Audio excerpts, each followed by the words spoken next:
Ladies and gentlemen, and thanks for tuning in to another edition of the 8 p.m. bilingual newscast here on Spectrum Television. Making news today, 30 boys accused of consuming drugs in the Southwest region have been arrested and presented to the public by the Senior Divisional Officer for Meme, Chamberlain Tondong. Their arrest happened on Tuesday, August 31, and it was in a program launched at Wiping Out Drug Consumption in the Meme Division. In this newscast, we talk back to school, where stakeholders of basic and secondary education in the Southwest region had their first education sector conference on Tuesday, August 31 in Boya. This conference was chaired by Dr. Hanambua Ekonde, Southwest Regional Delegate for Secondary Education. Good evening once more, ladies and gentlemen, and we welcome you to another edition of the APM Bilingual Newscast here on Spectrum Television. The Ministry of Finance, in collaboration with some microfinances, have today organized a two-day seminar in the littoral and southwest regions on how to protect client interest on microfinance and various procedures to adopt in case of a premature breach of contract. Josephine Binzi tells us more. After a great success of the first bond loan operation by public offering launched on December 21, 2019, the Development Bank of African States Central Africa is again appealing to sub-regional financial market in Central Africa that an exceptional result of 107 billion in subscriptions collected during the first bond loan by public offering is launching a new operation, same type of an identical amount. This has been achieved with great success as the first phase of 100 billion CFA in 2020. Indeed, 2021 is already working the second phase, which will also cover 100 billion CFA francs, indicated by the president of the BDEAC. Made public on January 5, 2021, the 2020 bond loan shows a subscription result of sub-regional banks amounting to 88 billion, that is 82.4% of subscribed shares, insurance companies for an amount of 8.2 billion CFA. Operationally, for over the past 3 years, it has financed 46 projects for an amount of 551 billion, or 31% of the institution's commitments since its creation. In terms of disbursements, a total amount of 26.8 billion has been disbursed over the same period. The expected second bond loan will allow the BDAC to finance several sub-regional projects, commercial public projects integrating priorities as per CEMAC. Construction of a 4-star hotel in Douala, extension of activities of supermarket groups of the poor and the area in Brazzaville, construction of a new passenger terminal in Bata Airport are some of the projects it is planning to acquire in the next few months. Cameroon will particularly benefit from this since it is hosting Africa's top-notch games, which is the African Cup of Nations, come January 2022. Sorry for that mix-up. That was still a report by Josephine Binzi, where some CEMAC countries, particularly Cameroon, will benefit from a loan grant to build a 4-star hotel and other urban ameliorations to prepare Douala ahead of AFCON Games of 2022. We now take back the reports where the Ministry of Finance, in collaboration with some microfinances, have organized a two-day seminar here in the littoral and southwest regions on how to protect clients' interest in microfinances and various procedures to adopt in case of a premature breach of contract. Still with you, Josephine Binzi. Managing financial conflicts between clients and managers is one of the fallouts microfinances have to deal with. Protecting consumer interests has been the focal point of today's seminar. Yes, the main purpose of this seminar is to protect, as we have said in the first debate, to protect the consumer, what we consume, the consumers. That's what we call them in English. So we realize that at the level of the department, there are so many conflicts between consumers and the Ministry of Finance delegation headed by Hayatu Sanda are in Douala to ensure the sensitization and regularization of protecting consumers from financial service violations, which are to be respected. So we realize that at the level of the department, there are so many conflicts between consumers and the responsible, the general managers of the microfinance institutions. So the minister has sent us to come and vulgarize the text, reglement their activities. So that's why we came to the field and to tell them, as from today, that is what the reglementation allow to you, what you can do, how can you have the credit, how can you reimburse. That's what the reinforcing confidence in consumers and the right procedures to follow in terms of abuse of confidence are key points to be discussed in the littoral and southwest regions on the 1st and 2nd of September 2021. In education, stakeholders of basic and secondary education in the Southwest region had their first education sector conference on Tuesday, August 31, 2021. In Boya, this conference was chaired by Dr. Hannah Mboa-Etonde, Southwest Regional Delegate for Secondary Education. Katrin Kone was in attendance and files in this report. Ahead of school resumption in the Southeast region, stakeholders have held the first education sector conference for the 2021-2022 academic year. For accepting our invitation to be part of this regional launch for the 2021-2022 school year. But if we have to put down a list of what we have put in place to ensure a smooth start of the school year, domain by domain, it's going to be a very long time. I'll just summarize by saying that we have administratively held all the necessary meetings and planned the strategies together. Strategies to ensure that parents send children to school as soon as schools reopen. Strategies to ensure that teachers are effectively in school. Strategies to ensure that all ministerial instructions, especially concerning the prevention of COVID-19 in our school environments and distance education, that they are put in place. We are working together in synergy, myself and all other stakeholders, to ensure that we have a smooth back to school. The conference, which took place on Tuesday, August 31, at the school premises of Bilingual Grammar School, Moliko, is aimed at ensuring a smooth back to school in the region. We want to use the opportunity to thank the administration of the region because we know that they are putting everything in place to assure the population of security. The security measures that we have taken are good enough, and proof of it is in the fact that we experienced a quiet 2020-2021 school year.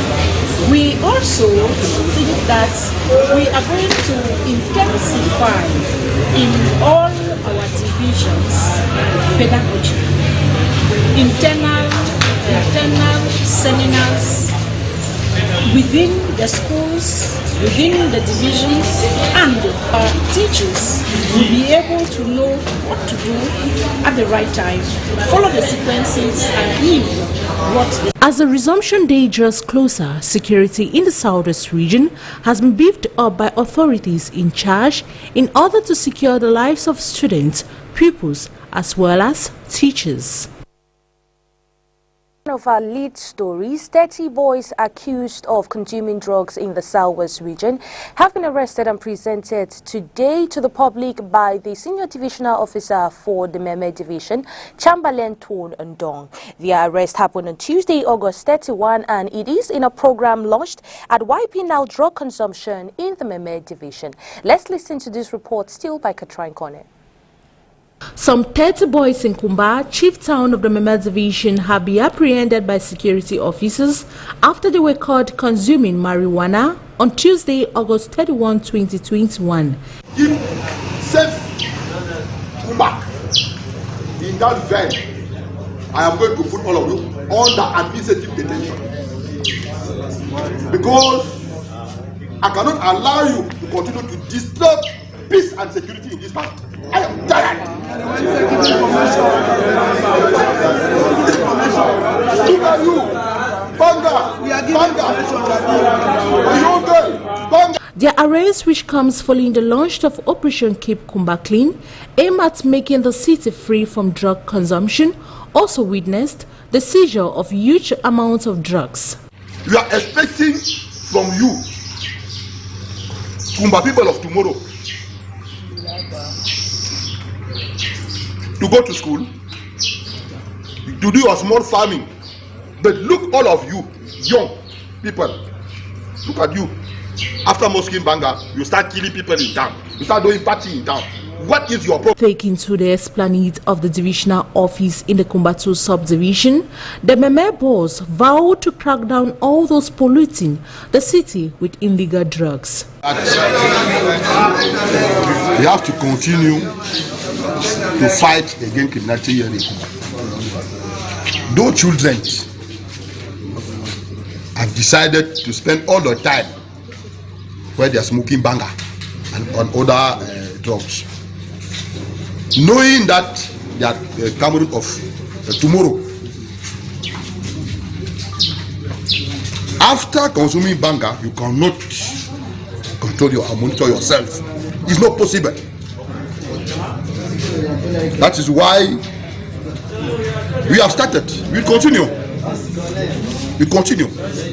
Kumba need to be completely clean, and is going to be. However, Kumba is noted for high rate of drug consumption, not only among the youth, but also the aging population. It is hoped that the operation Keep Kumba Clean from drug consumption by the senior divisional officer for Meme Division would bring sanity in the city of Kumba. Rain gadgets like umbrellas, gunboots, raincoats are in high demand this period due to constant downpour all over Cameroon. We are already in September, where 24 hours of continuous rainfall is now the new reality. Christelle Asexuele tells us more. It's that time again when our streets and markets are flooded with gadgets that are imposed by the rainy season to keep one warm and protected from the downpour. Umbrellas, rubber footwears, rain boots, sweaters, raincoats, and other waterproof gadgets are a must-have these days. Faced with these weather challenges, inhabitants of Douala have cultivated a new dressing style to suit this change in climate as rain pours almost every day. There is so much downpour these days, so we are forced to switch from our normal footwears to rubber footwears to preserve our footwears from getting bad in the rain. In the Central and New Bell markets, which we visited today, there is a variety of rainy season gadgets sold at different prices within everyone's reach. Bon, les gens aiment les écambis pour Customers prefer these rubber footwears because it keeps their feet covered from mud and waterborne diseases. Que les gens préfèrent pour la saison pluvieuse. Il y a les bottes, il y a les demi-bottes, il y a les bottes de saison. I sell a variety of rubber boots, half boots, both for children and adults. I equally have rubber shoes for adults, children, and even babies aged 7 months. Tout genre de caca. While awaiting the dry season to take over, these gadgets are out in the market at the population's disposal with even better designs for the season.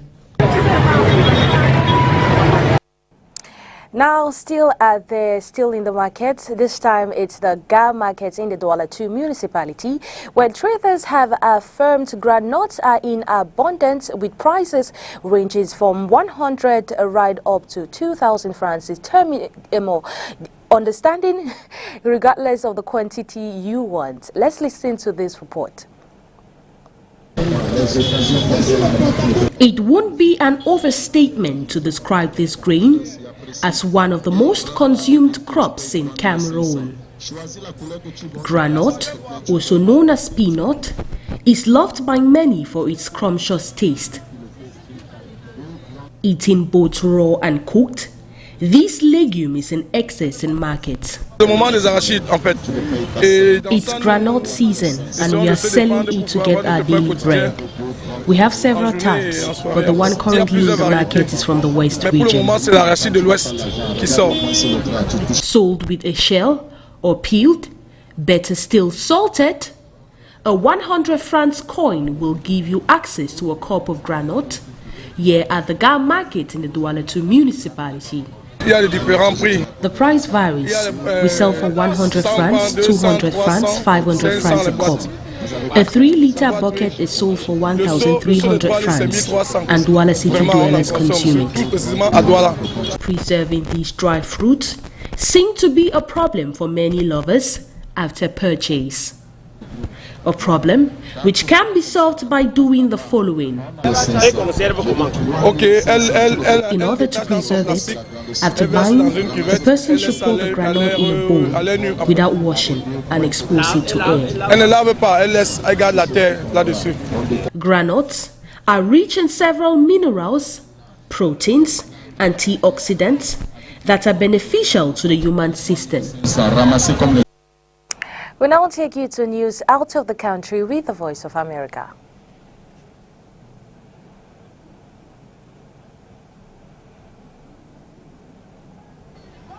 Camp officials at this Abuja camp for internally displaced people say at least 40 cases of cholera were recorded here in the last month. Most of them were first treated in the camp by a self-educated pharmacist, Adamu Selikaya, who then refers severe cases to hospitals. Camp officials say at least 10 people have died so far, including Estefanos Beatrice's 7-year-old son, who died the morning of August 4 after receiving overnight first aid treatment for diarrhea at Selikaya's dispensary. He took 7 infusions that night and got better. We returned home, and by the next morning he was okay. But about 11 a.m., the severe diarrhea came back, and we lost him soon after. Diarrhea is a common symptom when a person contracts cholera, a bacterial disease that causes dehydration. Since the outbreak in the camp officials have been focusing on improving sanitation and hygiene to halt the outbreak and stop the disease's spread. But Selikaya says good hygiene is not easy to achieve with closely built shelters and inadequate water supply. We lack so many basic amenities like toilet facility, health facilities, with other social amenities. So we don't have even potable water. These are the kind of things that is contributing cholera outbreak. The Nigeria Center for Disease Control, NCDC, says the country's death toll from cholera this year stands at about 1,800. At last count, there were about 48,000 cases spread across 24 out of Nigeria's 36 states. Health authorities say they are taking action. We have cholera control systems programs that are already on ground, matching efforts against the spread of cholera. I want to assure you that actions are going on through some of the quarters and branches of the ministry where these programs are being anchored. Cholera is easily transmitted by eating or drinking contaminated food or water. Floods caused by the rainy season contribute to the spread. The rains will go away soon, but victims say unless camps like this are expanded, the cholera threat will remain. Timothy Obiezi for VOA News, Abuja, Nigeria.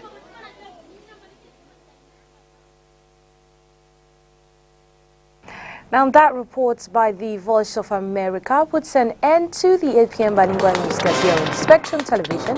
Do have a wonderful night in the company of our program. See you tomorrow.